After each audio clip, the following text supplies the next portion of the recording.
Okay, so I want to pick up where we kind of left off last week. We talked about incorporating gratitude into your life in tangible ways. And that was through the gratitude journal. And we also talked about the possibility of maybe doing a gratitude letter. And so we're going to look at some more ways that you can do that in your daily life. And you've been sharing some of what that looks like for you, the way you're encouraging each other in the workplace and finding little and big things to be thankful for, and just remembering to keep that positivity in the forefront of your mind. The reality is that human beings tend to be wired to see the negative. And that might be because it's a survival sort of thing. It might be because of the world that we live in. You know, if you're out in the forest and hear a sound, your mind is trained to kind of see danger around you to keep you alive. But, it is easy to see negative. It takes work to see positive, but it's the positive around us, at least now in our society, that will keep us alive. Because the reality is we don't often live, in the forest with wild animals trying to hunt us down.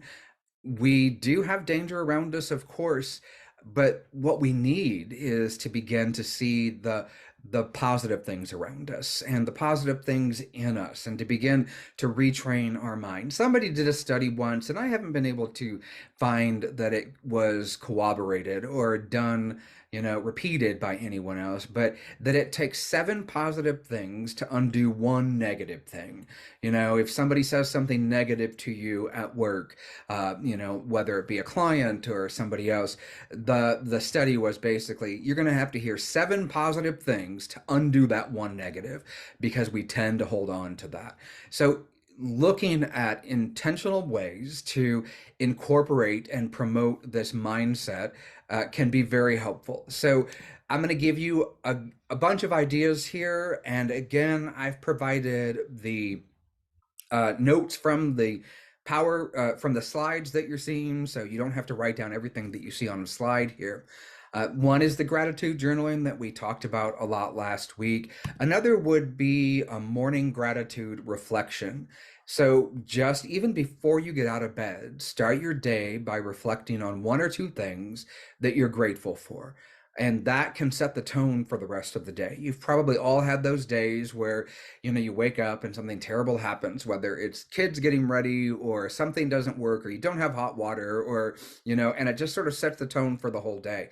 So before you even roll out of bed, start by reflecting on something that you have to be thankful for. Another would be gratitude affirmations, sort of incorporating those into your morning. An affirmation is just something that you repeat. It's literally a written or memorized statement that you repeat. And to help you remember it, maybe you slap it on your mirror in the bathroom or on the door of the refrigerator or something that reminds you each morning to be, in that sort of gratitude mindset.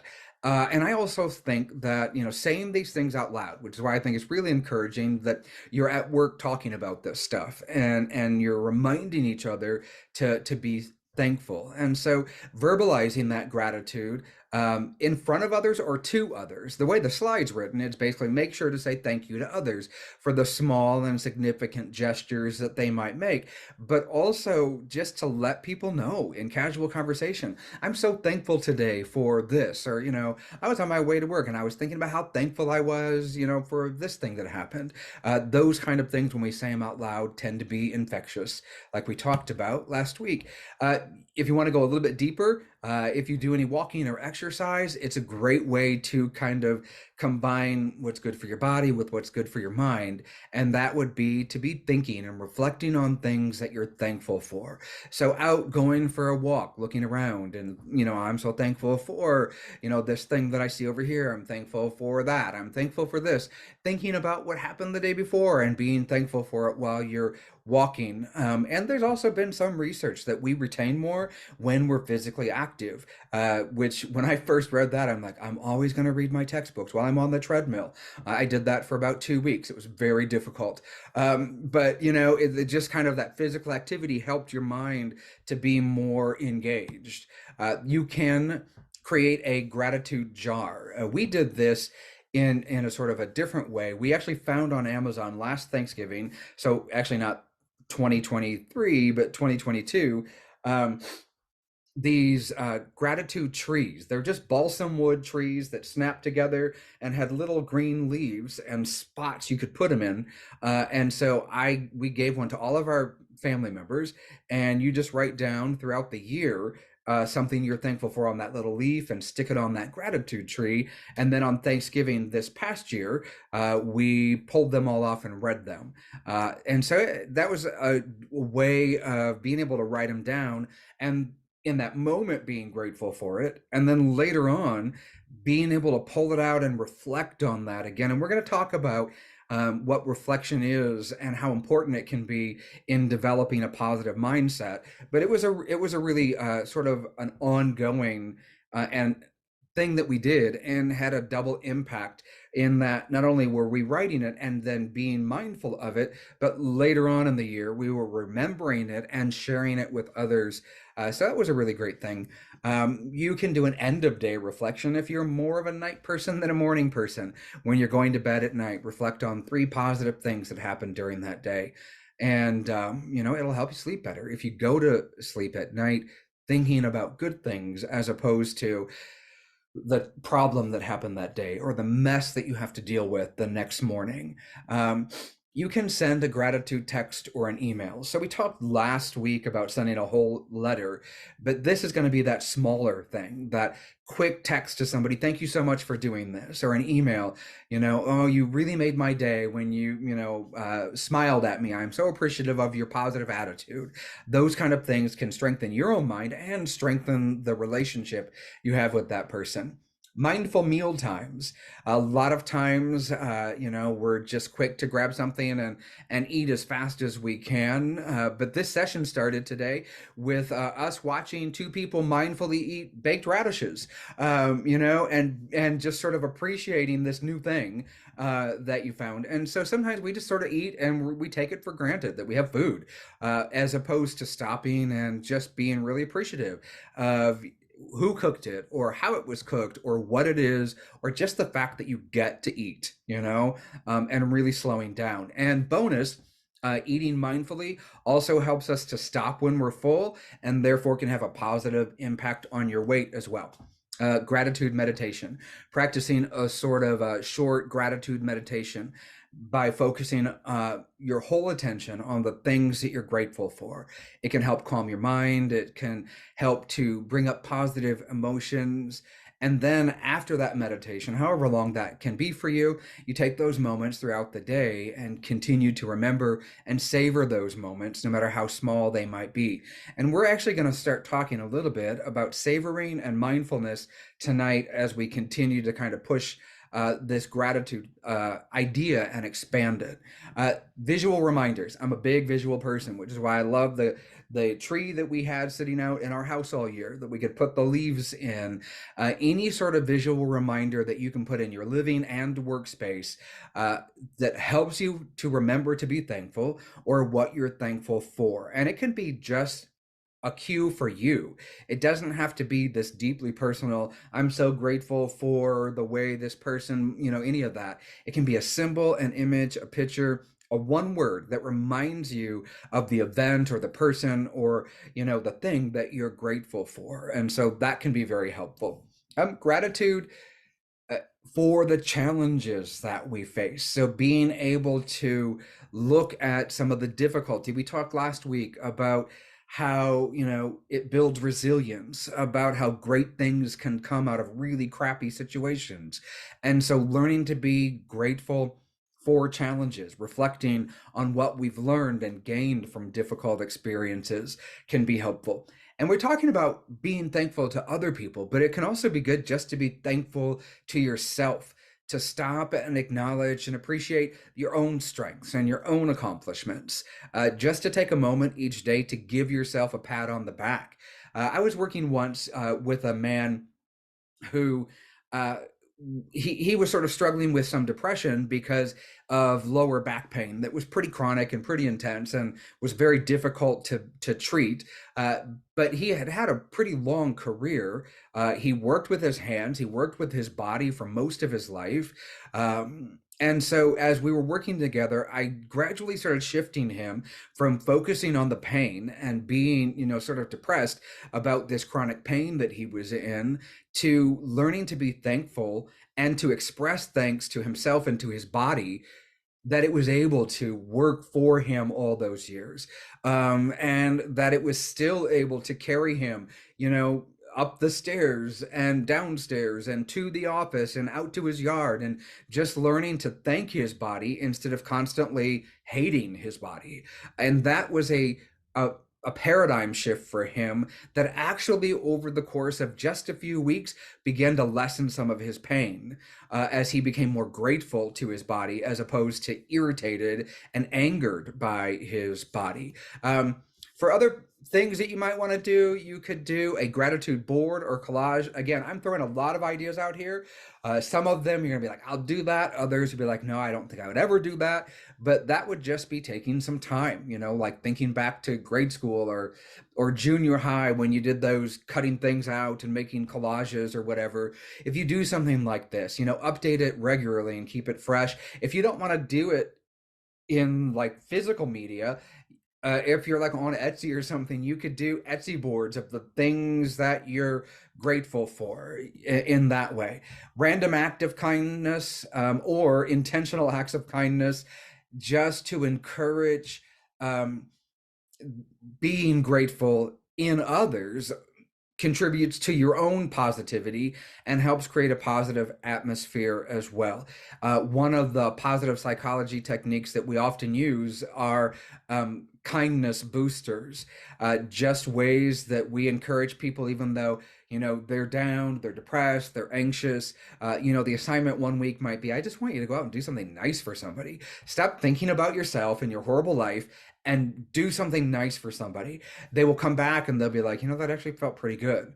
And so that kind of stuff can help us shift from being stuck on something to learning to, still appreciate that I can do something for others. Okay, if you're really into technology and don't want to do the writing or any of the other stuff, there are apps out there on app stores that will just help you to record and track and document the moments that you can be thankful for. And they'll even remind you to do those things by giving you, notifications. Hey, it's time to be grateful, kind of stuff. And so you can take a look at some of those apps and see if you want to use some of those. You could just take the time during your morning commute, depending on how long you might have to drive, or walk, or whatever you might do, just to be thankful, and use that time for reflecting. So I understand that everybody's really busy and it can be daunting to think, I've got to set aside 15 minutes even a day to be grateful. So just use that time when you're driving to practice gratitude, to do those reflections. Those sorts of things can be helpful. A weekly gratitude ritual, if you don't want to do it in the morning when you wake up or at night when you go to bed, consider just making it a weekly thing. And if you have a family, incorporate your whole family into it. Just being able to share those thankful moments during one meal or before bedtime, or at a special time each time of the week where you get together and share what it is that you're grateful for. And I think I've already done reflecting on challenges to gratitude in the workplace. You're already doing that, which is awesome. You're encouraging each other to be grateful, and just be mindful of recognizing the help that you get from your coworkers and their achievements, and expressing, the kind of gratitude I've heard from a lot of you about the environment that you are in. Remembering to continue to have that sort of gratitude can be really helpful. All right, so I'm gonna take just a quick break. If anybody has a comment, or even better, another idea, something else that you think might really help to remind us to be grateful during the day. Anyone?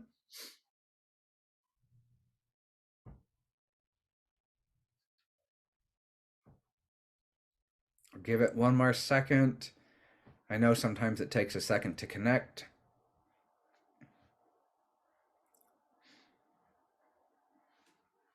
Okay. Then we're going to move on to, I guess, next level gratitude. And I don't know kind of where you guys are in sort of these kind of practices. And my guess is probably a lot of different places. But one of the ways that we learn to expand our gratitude is by really beginning to understand what savoring is. It is something that we don't do a lot in our culture, and in reality, in a lot of cultures, especially at this time, at this point in our sort of history and development.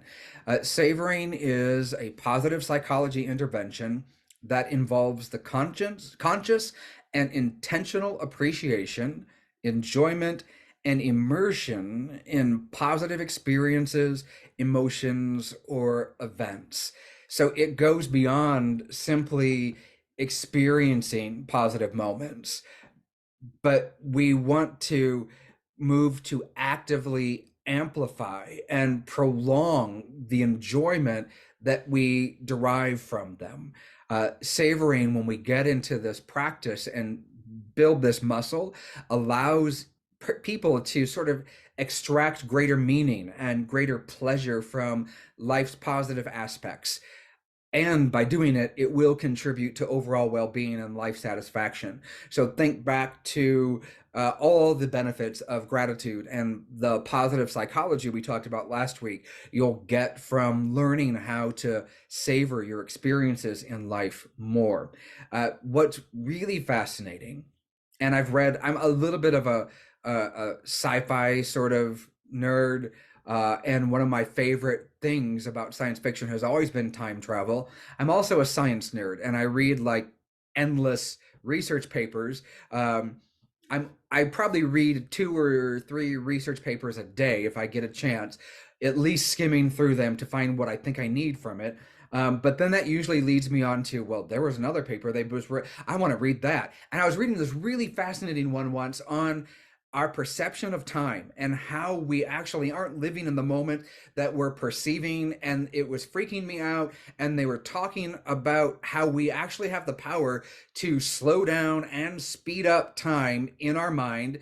Okay, so last night, um, I should have pulled the video to show you. I can't. Maybe I will. I'll show you next week. Anyway, last night, my stupid car alarm, kept going off for no good reason.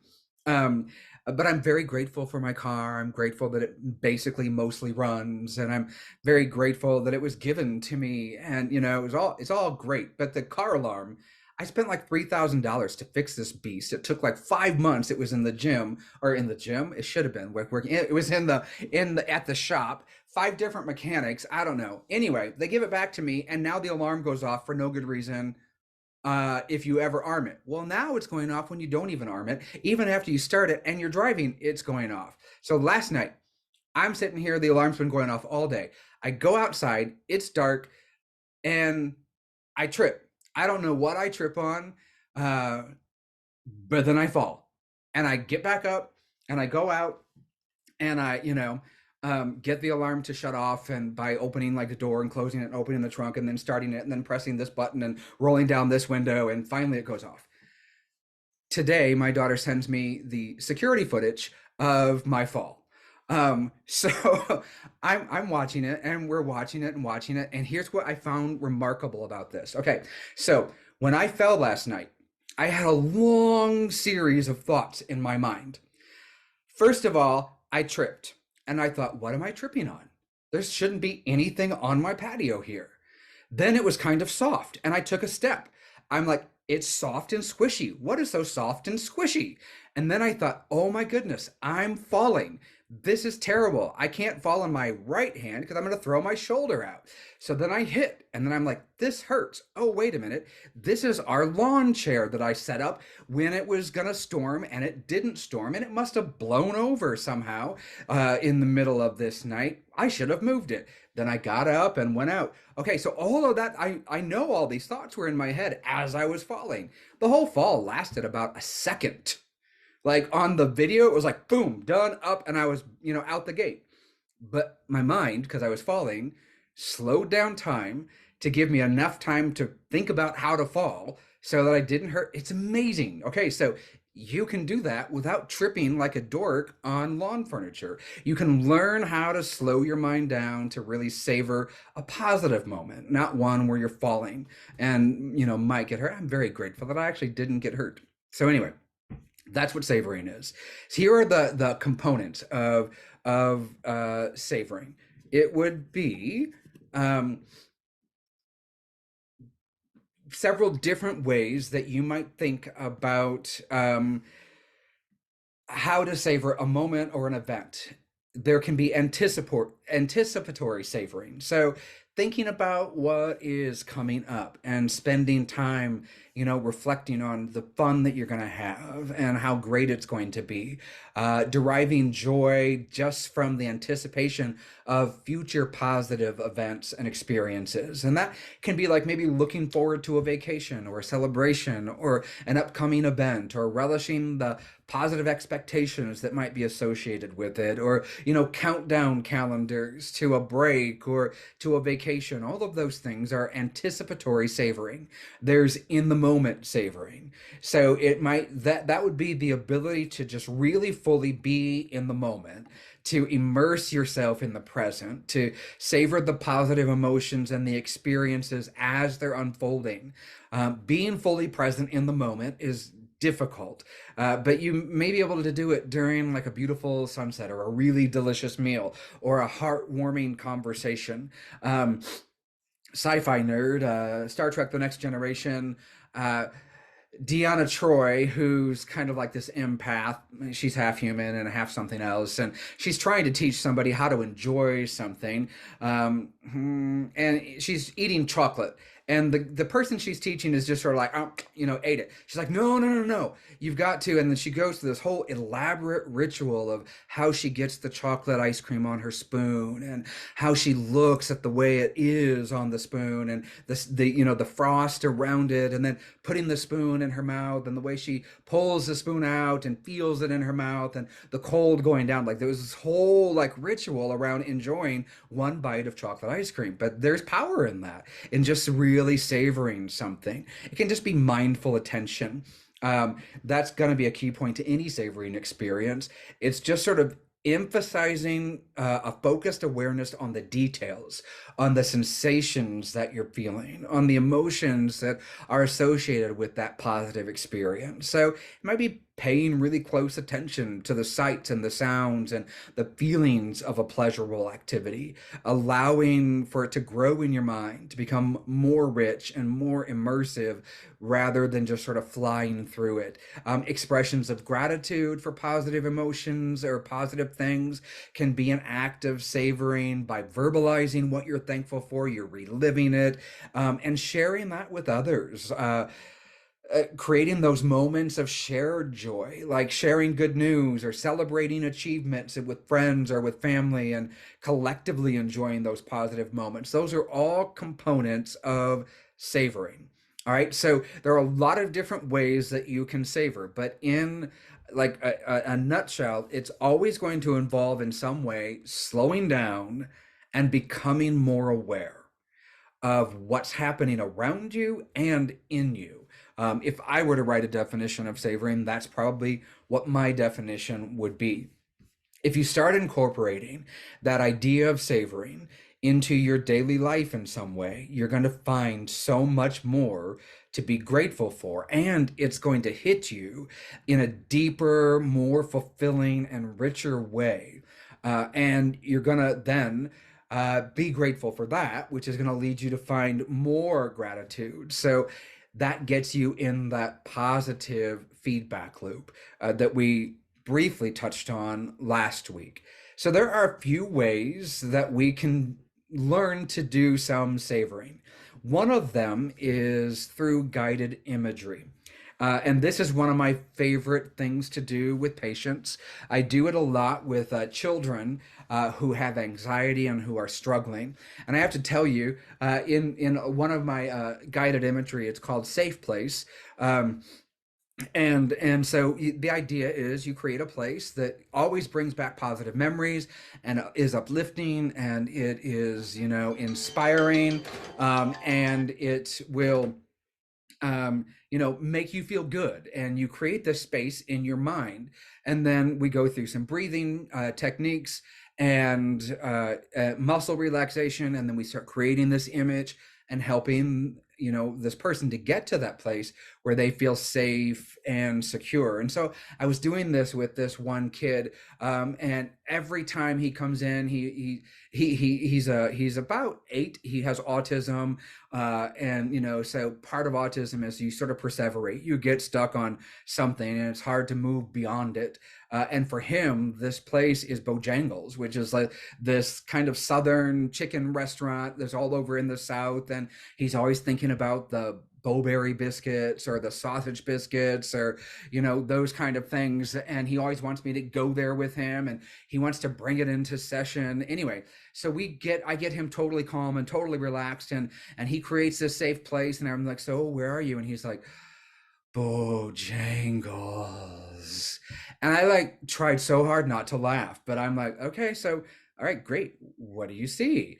He's like, biscuit. So I'm like, what do you smell? He's like, sausage, like that's his safe place. I'm not gonna take that from him. So more times than not, if he's getting upset, we'll do a guided imagery and he'll end up at Bojangles, because that calms him down. So tonight, I do want to do a guided imagery with you.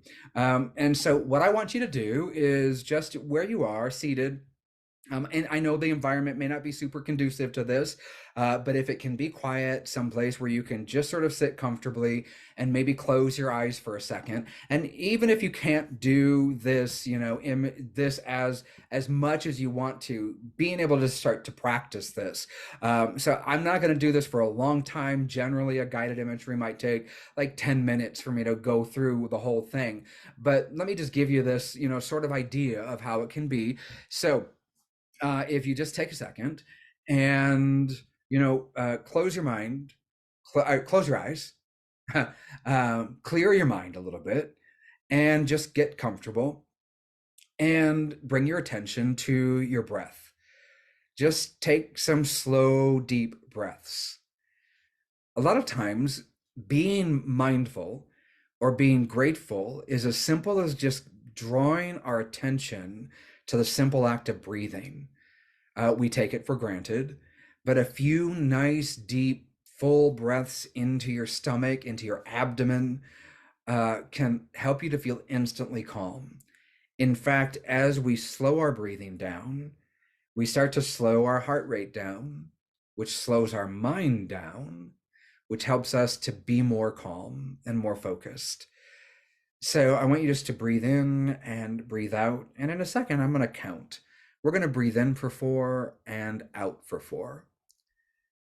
So exhale everything out and breathe in 2, 3, 4, and out 2, 3, 4. Do that again. In 2, 3, 4, and out 2, 3, 4. Just keep focusing on your breathing and imagine that that oxygen is actually energy that you're bringing in and it's flowing through your whole body. Imagine that with every out breath, you just let go of a little bit of tension or discomfort or distraction, and you breathe in relaxation and you breathe out tension. Any outside noise or distraction or inside noise or distraction, don't judge it, just see it, notice it, and let it float out with your next exhale. And as you start to find yourself a little bit more calm, you're going to go to a place that's peaceful to you. Someplace beautiful, someplace safe.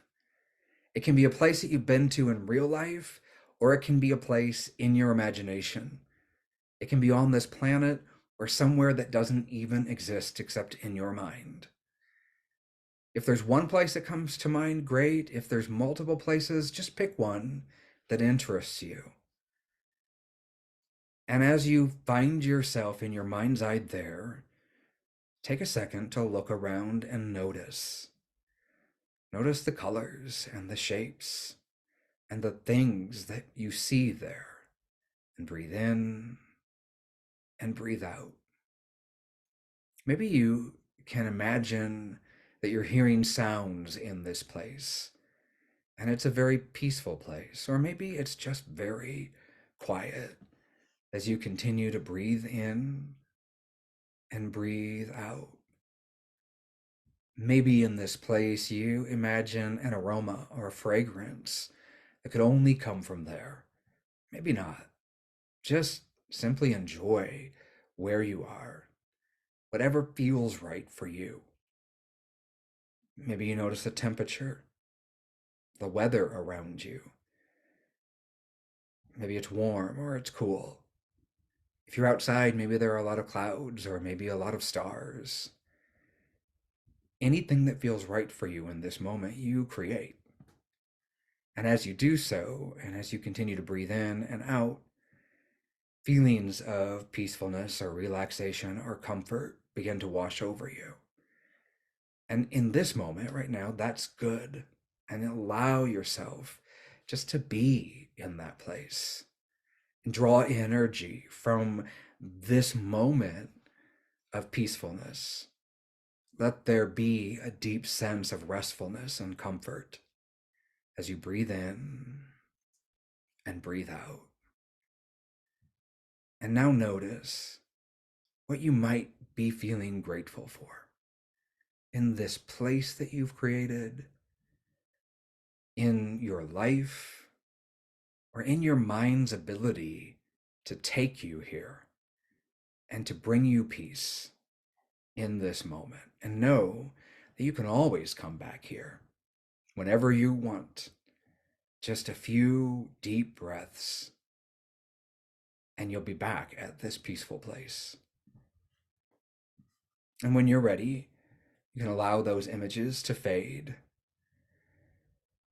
And as you open your eyes, you bring back any sense of relaxation or peacefulness or refreshment or gratitude. You bring it with you from that place to this place. So that would be an example of a guided imagery that might just take you, and I think we did it for 4, maybe 5 minutes, a moment of mindfulness, a moment to calm yourself, to be grateful for something. And it helps us to get to this moment of learning how to be present. And that's going to be your homework. It's going to be on savoring. And so I have given Rebecca and Chad some sheets. I think Chelsea is going to be bringing them. And it's just on savoring moments and a little sort of factoid sheet on mindfulness and some tips and tricks on how to practice mindfulness.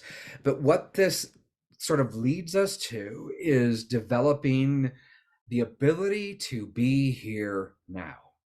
Um, that isn't something that many of us are really good at.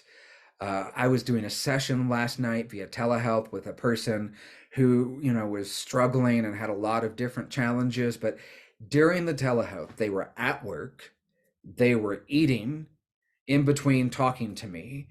I finally asked him what he was doing on his computer. He was grading papers. He was a teacher.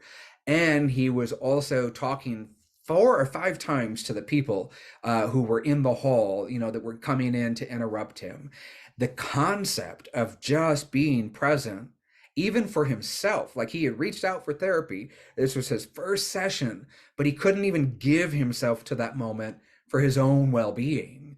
And I called him on that. I said, you're going to have to learn. Like, no wonder you're frazzled. No wonder you can't relax, like you have to learn to be here now. That was one of the biggest challenges for me in a session is I go back to back for 13 hours and I don't take a break unless somebody doesn't show up.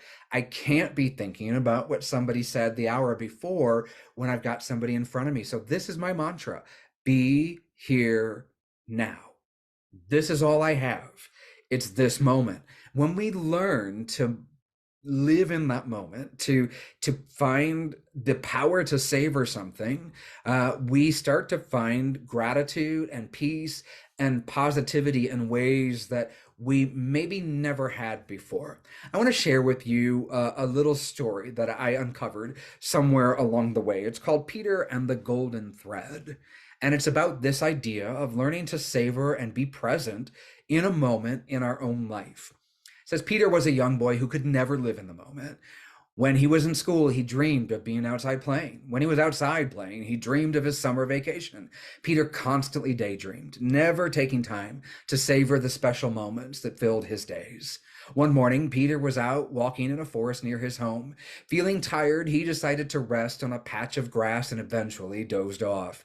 After only a few minutes of deep sleep, he heard someone calling his name. Peter, Peter, came the shrill voice from above. As he slowly opened his eyes, he startled to see a striking woman standing above him. She must have been over 100 years old, with snow-white hair dangling well below her shoulders like a matted blanket of wool. In this woman's wrinkled hand was a magical little ball with a hole in the center, and out of the hole dangled a long golden thread. Peter, she said, this is the thread of your life. If you pull the thread just a bit, an hour will pass in seconds. If you pull it harder, whole days will pass in minutes. And if you pull with all your might, months, even years will pass in days. Peter was very excited by this new discovery. I'd like to have it, if I may, he asked. The elderly woman quickly reached down and gave the ball of magic thread to the young boy. The next day, Peter was sitting in a classroom feeling restless and bored. Suddenly, he remembered his new toy. As he pulled a little bit of the golden thread, he quickly found himself playing in his garden. Realizing the power of the magic thread, Peter soon grew tired of being a schoolboy and longed to be a teenager, with all the excitement that phase of life would bring. So again, he held the ball and pulled hard on the golden thread. Suddenly, he was a teenager with a very pretty girlfriend named Elise. But Peter still wasn't content. He had never learned to enjoy the moment and to explore the simple wonders of this stage of life. Instead, he dreamed of being an adult. So again, he pulled hard on the thread, and many years flew by in an instant. Now he found that he was transformed into a middle-aged adult. Elise was now his wife, and Peter was surrounded by a house full of kids. But Peter noticed something else.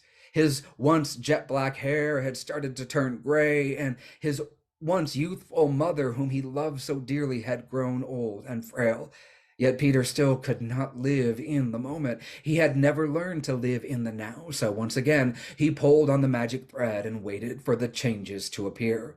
Peter now found that he was a 90-year-old man. His thick dark hair had turned white as snow, and his beautiful young wife, Elise, had also grown old and passed away a few years earlier. His wonderful children had grown up and left home to lead lives of their own. For the first time in his entire life, Peter realized that he had not taken time to embrace the wonders of living. He had never gone fishing with his kids or taken a moonlight stroll with Elise. He had never planted a garden or read those wonderful books his mother always loved to read. Instead, he had hurried through life, never resting to see all that was good along the way.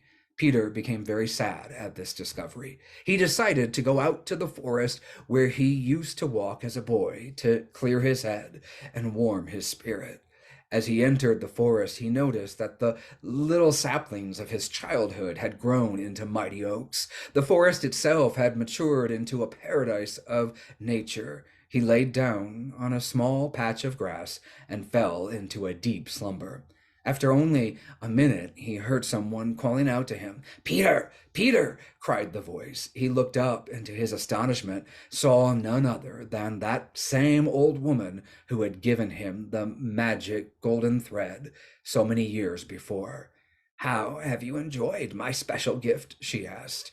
At first it was fun, but now I hate it, he responded bluntly. My whole life has passed before my eyes without giving me a chance to enjoy it. Sure, there would have been sad times as well as great times, but I haven't had the chance to experience either. I feel empty inside. I have missed the gift of living. You are very ungrateful, said the old woman. Still, I will give you one last wish.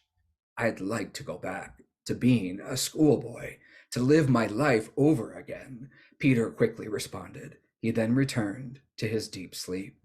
Once again, he heard someone calling his name and opened his eyes. Who could it be this time, he wondered. When he opened his eyes, he was absolutely delighted to see his mother standing over his bedside. She looked young, healthy, and radiant. Peter realized that the strange woman from the forest had indeed granted his wish, and he had returned to his former life. Hurry up, Peter. You sleep too much. Your dreams will make you late for school if you don't get up right this minute, his mother admonished. Needless to say, Peter dashed out of bed and began to live the way he had hoped. He went on to live a full life, one rich with many delights, joys, and triumphs. But it all started when he stopped sacrificing the present for the future and began to live in the moment. So, listen, this is the power of savoring. It is where we find the ability to be grateful. And I think beyond that, also, we find joy. I tell everyone that anxiety lives in the present. It is where we're constantly worried about what's going to happen, about how it may or may not, what if this, we become anxious. And depression lives in the past, where we're always thinking about what was and what we should have done differently and what we wish wouldn't have happened. Joy is found in the moment.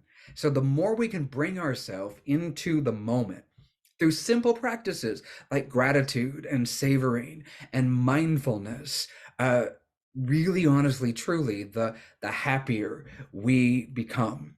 So that's mindfulness. Another way that you might find, a way to be savoring a moment is expressive writing. If you're into that kind of thing, writing stuff out engages all parts of your brain in a way that helps you get into yet another positive psychology idea of flow.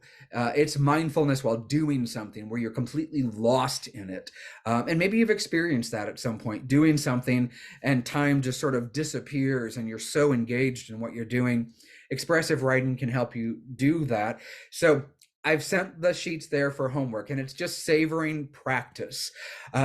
I want you to start to think about ways to incorporate savoring into your daily life, just like gratitude, because these two things are, two sides of the same coin. Create a personal savoring plan.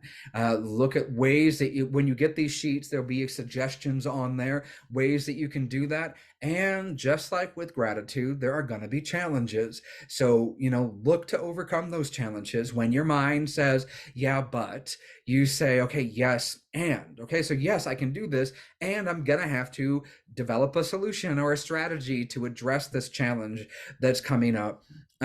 Ultimately, the choice is yours. Just like with gratitude, you have to make a choice. Will you choose to savor the moment, to be grateful for this present moment, or will you live in your past, or be worried or trying to live in your future? You do have a choice. And you're in a group of people now who have all heard this same idea, so you can help each other just to learn to savor more.